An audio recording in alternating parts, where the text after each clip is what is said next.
بسم اللہ الرحمن الرحیم ایاک نعبد و ایاک نستعین۔ السلام علیکم ورحمۃ اللہ وبرکاتہ۔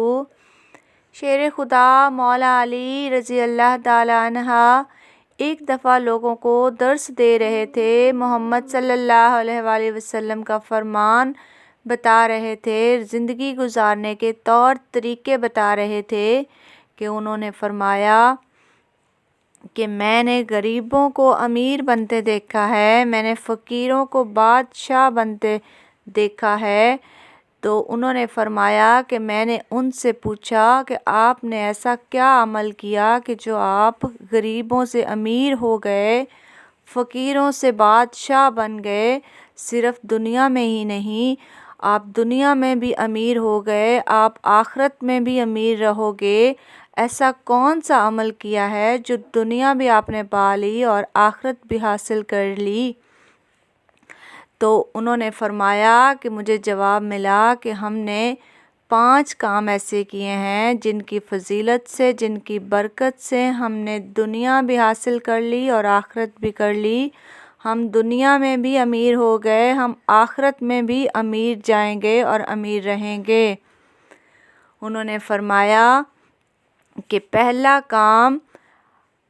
کام جو وہ کیا کرتے تھے، چڑیوں کو دانہ ڈالا کرتے تھے، پرندوں کو کھانا دیا کرتے تھے، پرندوں کو پانی پلایا کرتے تھے۔ اللہ تعالیٰ کو ایک مخلوق کا دوسری مخلوق کے لیے احساس کرنا، ان کو کھانا کھلانا، یہ عمل بہت ہی پسند ہے۔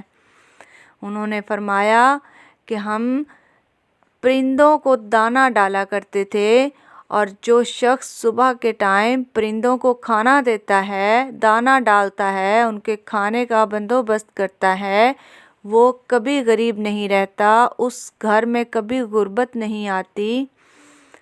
دوسرا کام غریبوں کی مدد کرنا، غریبوں کی مدد کرنے والا انسان کبھی غریب نہیں رہتا۔ غریبوں کی مدد کی بات آتی ہے تو حضرت عمر فاروق ایک دفعہ کا ذکر ہے، ایک دفعہ کا واقعہ ہے کہ ایک بدو رہتا تھا اور اس کی بیوی حاملہ تھی اور اس کے پاس 1 روپیہ بھی نہیں تھا۔ اس نے اس کے حق کے ہمسائے جو ہیں ان سے جا کے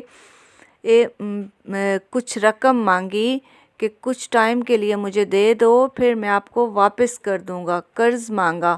انہوں نے انکار کر دیا، انہوں نے اس کو نہیں دیا اور ان کے پاس 1 روپیہ بھی نہیں تھا، اور وہ بدو بہت پریشان تھا۔ اس کے دماغ میں خیال آیا کہ مدینے کی طرف چلتے ہیں، مدینہ میں عمر فاروق رضی اللہ تعالی عنہ وہ غریبوں کی مدد کیا کرتے ہیں، ہم بھی ان کی طرف چلتے ہیں۔ وہ دونوں میاں بیوی مدینہ کی طرف روانہ ہو گئے۔ جب جاتے ہیں مدینہ کی سرزمین پہ قدم رکھتے ہیں تو بیوی کی تکلیف بڑھ جاتی ہے۔ تو وہ کیا کرتے ہیں، جب بیوی کی تکلیف بڑھ جاتی ہے تو وہ وہیں پہ خیمہ لگا لیتے ہیں، خیمہ لگانے کے بعد آگ جلا لیتے ہیں اور وہاں پہ بہت پریشان ہوتے ہیں۔ عمر فاروق رضی اللہ تعالی عنہ رات کے ٹائم مدینہ کی گلیوں میں گشت کیا کرتے تھے۔ تو انہوں نے آگ جلتے دیکھا تو غلام کو بھیجا کہ پتہ کر کے آؤ یہاں پہ کیا ہو رہا ہے، یہ کون ہے؟ تو غلام جب واپس گیا تو اس نے فرمایا کہ ایک بدو ہے، اس کی بیوی حاملہ ہے اور ان کے پاس کوئی بھی نہیں ہے، کوئی چیز نہیں ہے، کوئی پیسہ نہیں ہے، تو وہ پریشان ہیں۔ تو عمر فاروق رضی اللہ تعالیٰ عنہ گھر گئے، گھر جا کر اپنی بیوی سے، اپنی اہلیہ سے کہا کہ اے بیوی، اگر آپ کو ثواب مل رہا ہو تو آپ لینا چاہو گی؟ اللہ اکبر!